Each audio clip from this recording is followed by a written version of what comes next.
கோவை மாநகராட்சி வடக்கு மண்டலத்திற்குட்பட்ட 10வது வார்டு சரவணம்பட்டி பூந்தோட்டம் நகர் பகுதியில் கடந்த நவம்பர் 10ஆம் தேதி ஒரு புதிய பூங்கா நாடாளுமன்ற உறுப்பினரால் திறந்து வைக்கப்பட்டது.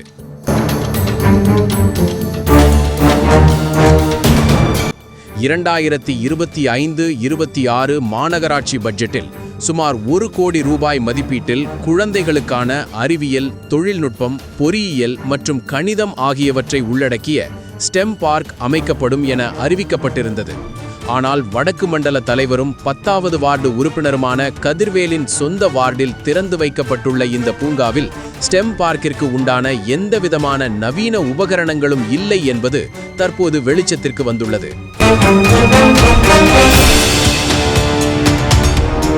மத்திய அரசின் மானிய நிதியை பயன்படுத்தி குழந்தைகளின் கல்வித்திறனை மேம்படுத்தும் வகையில் உருவாக்கப்பட வேண்டிய இந்த பூங்காவில் வெறுமனே நடைபாதை மற்றும் சில சாதாரண விளையாட்டு உபகரணங்கள் மட்டுமே இருப்பதைக் கண்டு பொதுமக்கள் அதிர்ச்சியடைந்துள்ளனர்.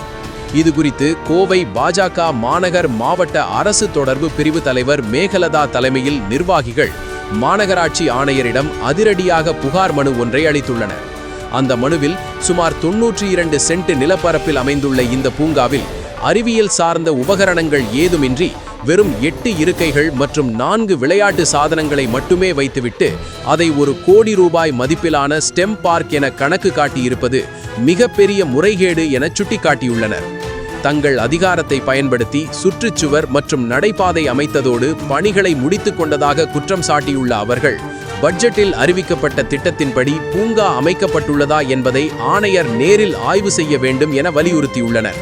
மேலும் இந்த பணிகளில் நடந்துள்ள முறைகேடுகள் குறித்து உயர்மட்ட விசாரணை நடத்தி உண்மையில் அறிவிக்கப்பட்டபடி அறிவியல் தொழில்நுட்ப பூங்காவை பொதுமக்களின் பயன்பாட்டிற்கு கொண்டு வர வேண்டும் என்றும் அந்த மனுவில் கோரிக்கை விடுக்கப்பட்டுள்ளது.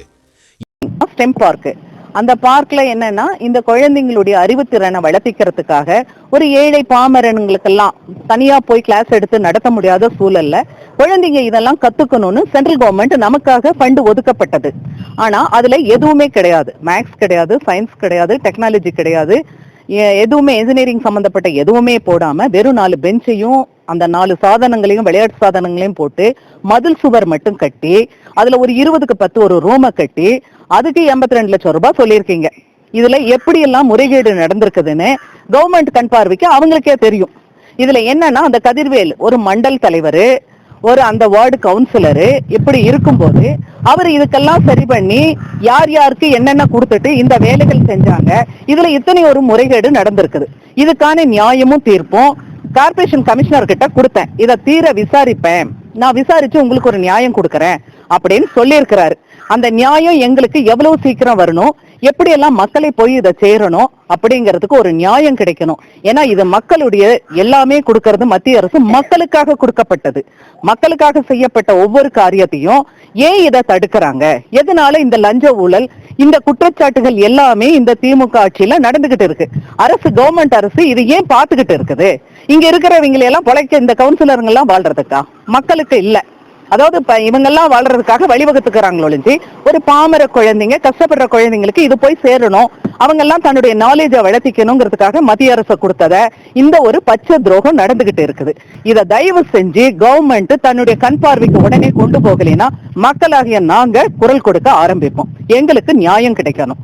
இந்த 82 லட்சம் ரூபாய்க்கு என்ன செலவு கணக்குன்னு எங்களுக்கு கொடுக்கணும். இந்த செய்தியை பற்றி உங்கள் கருத்து ஏதேனும் இருந்தால் மறக்காமல் கமெண்ட் பண்ணிடுங்க. அப்படியே நம்ம பிரைம் இந்தியா டிவியை ஃபாலோ பண்ணிக்கோங்க.